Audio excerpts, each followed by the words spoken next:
cinta kasih Allah dan persekutuan Roh Kudus bersamamu.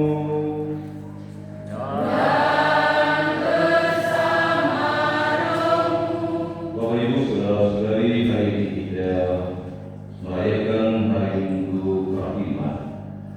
Kerahiman yang dimaksudkan itu adalah kerahiman yang berasal dari Allah. Allah telah menunjukkan kerahiman secara total bagi keselamatan Dia dan manusia melalui diri putranya yang rela hadir di tengah Dia, sengsara, wafat di atas kayu salib untuk menunjukkan kepada Dia bahwa kebangkitanlah yang mesti diawali dengan kisah hidup susah dan derita. Mari saudara-saudari jawab perayaan kudus ini dengan hati kita minta ampun atas segala dosa dan salah yang telah kita lakukan dalam hari-hari hidup kita. Biarlah kita menjadi lebih pantas dan layak untuk ikut ambil bagian dalam perayaan suci ini. Saya mengaku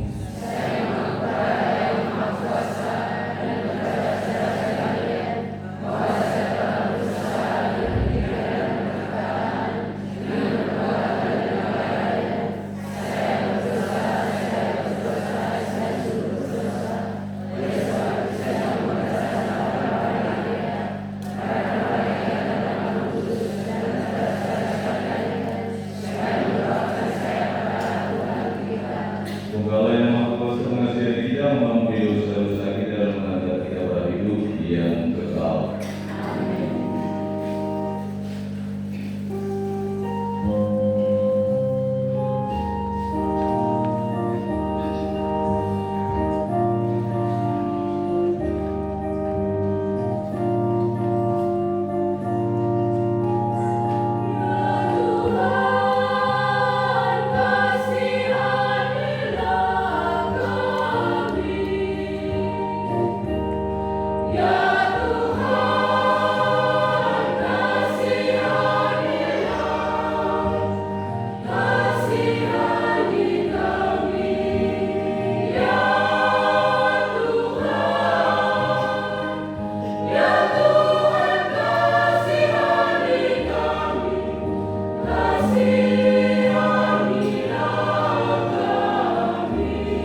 kuduskan bagimu.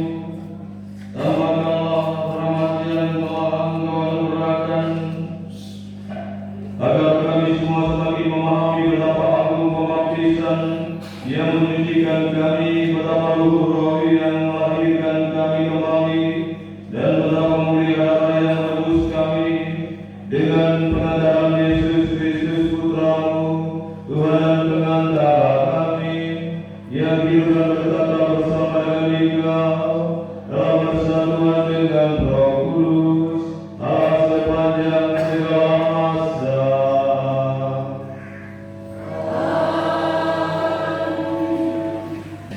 Bacaan dari Kisah Para Rasul. Jumlah orang yang percaya akan Tuhan semakin bertambah besar. Pada waktu itu, oleh para rasul diadakan banyak tanda dan mujizat di antara orang banyak. Semua orang percaya berkumpul di Serambi Salomo dalam persekutuan yang erat. Orang-orang lain tidak ada yang berani menggabungkan diri kepada mereka. Namun, mereka sangat dihormati orang banyak. Dan makin lama, makin bertambahlah jumlah orang yang percaya pada Tuhan, baik laki-laki maupun perempuan. Bahkan mereka membawa orang-orang sakit keluar ke jalan raya dan membaringkannya di atas balai-balai dan hilang, supaya apabila Petrus lewat, setidak-tidaknya bayangannya mengenai salah seorang dari mereka. Dan juga orang banyak dari kota-kota di sekitar Yerusalem datang berduyun-duyun, serta membawa orang-orang yang sakit dan orang-orang yang diganggu roh jahat. Dan mereka semua disembuhkan. Demikianlah sabda Tuhan. Syukur kepada Allah.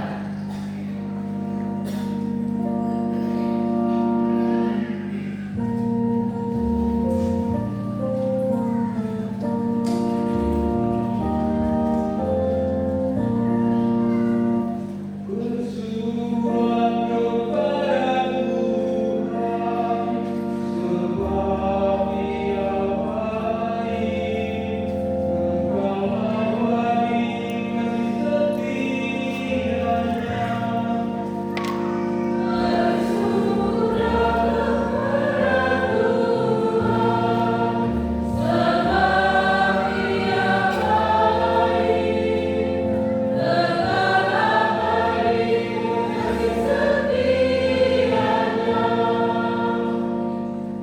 Biarlah Israel berkata, Engkau abadi kasih setianya. Biarlah kaum Harun berkata, Engkau abadi kasih setianya. Biarlah orang yang berdoa kepada Tuhan berkata, Engkau abadi kasih setianya.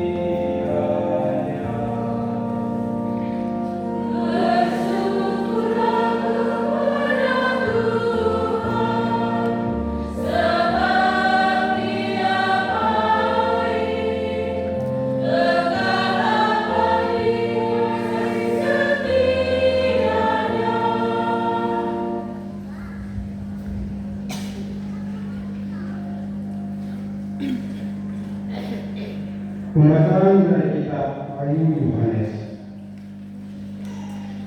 Aku sudah mati, namun aku hidup sepanjang masa. Aku Yohanes, saudara dan sekutumu dalam perusahaan, dalam kerajaan, dan dalam ketekunan menanti Yesus berada di pulau bernama Patmos.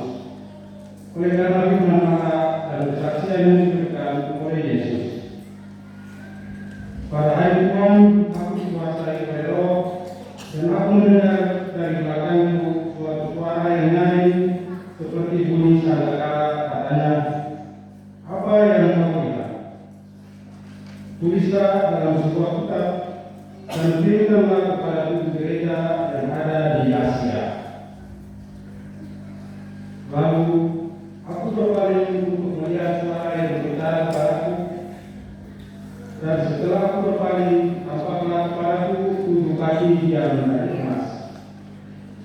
dan di tengah-tengah kejadian itu ada seorang serupa putra manusia yang dua yang panjangnya sampai di kaki dan dadanya bagaikan ikat pinggang dari emas. Ketika aku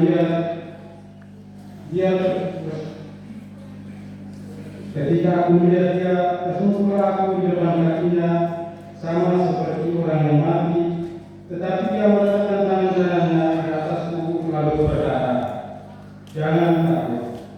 Aku adalah yang awal dan yang akhir dan yang hidup. Aku telah mati, namun lihatlah, aku hidup sampai selama-lamanya, dan aku memegang kunci maut dan kerajaan maut. Karena itu, tuliskanlah apa yang telah kau lihat, baik yang sekarang maupun yang akan terjadi sesudah ini." Demikianlah sabda Tuhan.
Tuhan bersamamu.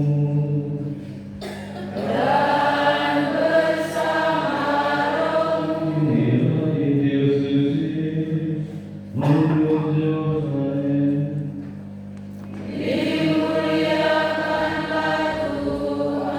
Pada hari Minggu Paskah Yesus berkumpul di sebuah rumah.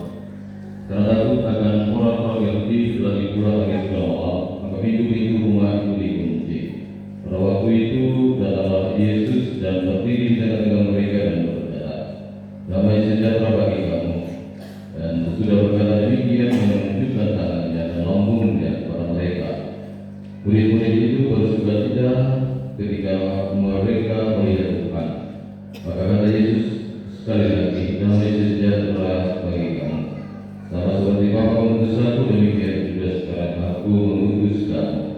Dan sesudah berkata demikian, Dia mengurusi mereka dan berkata, "Terimalah Roh Kudus. Jika kamu mengampuni dosa orang, dosanya diampuni. Dan jika kamu menyatakan dosa orang, itu tetap dosanya yang selamanya." Tetapi Thomas, seorang dari 12 murid itu yang disebut Didimus, tidak ada bersama mereka. Ketika Yesus datang ke situ, maka kata murid-murid yang lain kepadanya, "Kami telah melihat Tuhan." Tetapi Thomas berkata kepada mereka, "Sebelum aku melihat bekas paku pada tangannya, dan sebelum aku mencucukkan jariku ke dalam bekas paku itu dan mencucukkan tanganku ke dalam lambungnya, sekali-kali aku tidak akan percaya." 8 hari kemudian murid-murid Yesus berada kembali dalam rumah itu, dan Thomas bersama-sama dengan mereka. Sementara pintu-pintu terkunci, Yesus datang dan Dia berdiri di tengah-tengah mereka dan berkata, "Damai sejahtera bagi kamu." Kemudian Dia berkata kepada Thomas, "Taruhlah jarimu di sini dan lihatlah tanganku. Ulurkanlah tanganmu dan cucukkanlah ke dalam lambungku, dan jangan engkau tidak percaya lagi, melainkan percayalah." Thomas menjawab dia, "Ya Tuhan, berilah aku." Kata Yesus kepadanya, "Karena engkau telah melihat aku, maka engkau percaya. Berbahagialah mereka yang tidak melihat namun percaya." Memang masih banyak tanda lain yang dibuat Yesus di depan mata murid-muridnya yang tidak tercatat dalam kitab ini. Tetapi semua yang tercantum di sini telah tercatat supaya kamu percaya bahwa Yesuslah Mesias Putra Allah, dan supaya kamu berkat iman memperoleh hidup demi namanya. Demikianlah sabdaku